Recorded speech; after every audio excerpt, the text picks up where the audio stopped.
Hello guys, আজকে আমি আপনাদের সঙ্গে শেয়ার করতে চাচ্ছি নতুন একটি রেসিপি। এর জন্য আমি চুলায় কড়াই বসিয়ে দিয়ে তাতে 2 কাপ পরিমাণ পানি নিয়েছি এবং 1 চামচ লবণ দিয়ে দিয়েছি। পানি গরম হওয়ার জন্য অপেক্ষা করলাম। পানি গরম হয়ে গেলে তাতে 2.5 কাপ পরিমাণ আটা দিয়ে দিব এবং একটি মিশ্রণ তৈরি করে নেব।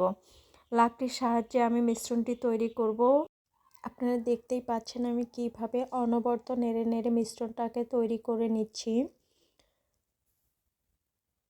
পানিটা শুকিয়ে আসলে এই পর্যায়ে আমি চুলার জালটা অফ করে দিব। চুলার জালটা অফ করে দিয়ে আমি কড়াইটাকে নেমে 1 মিনিট মিশ্রণটিকে ঠান্ডা হওয়ার জন্য রেখে দিয়েছিলাম। এরপর হালকা গরম থাকতে আমি ডোটাকে করে নেবার চেষ্টা করতেছি।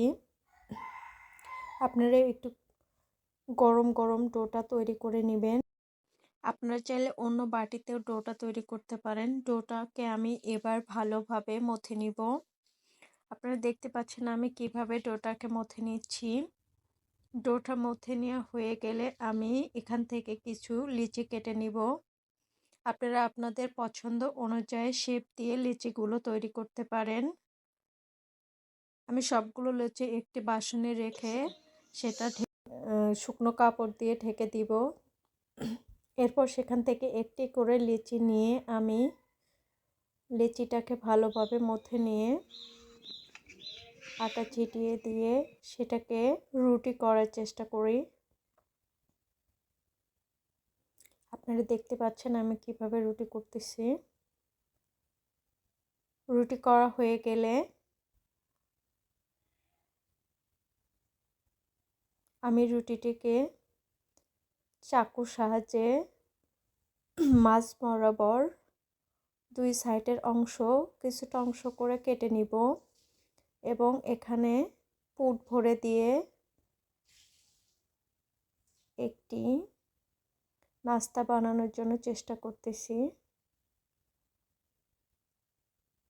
দেখতে পাচ্ছেন কিভাবে আমি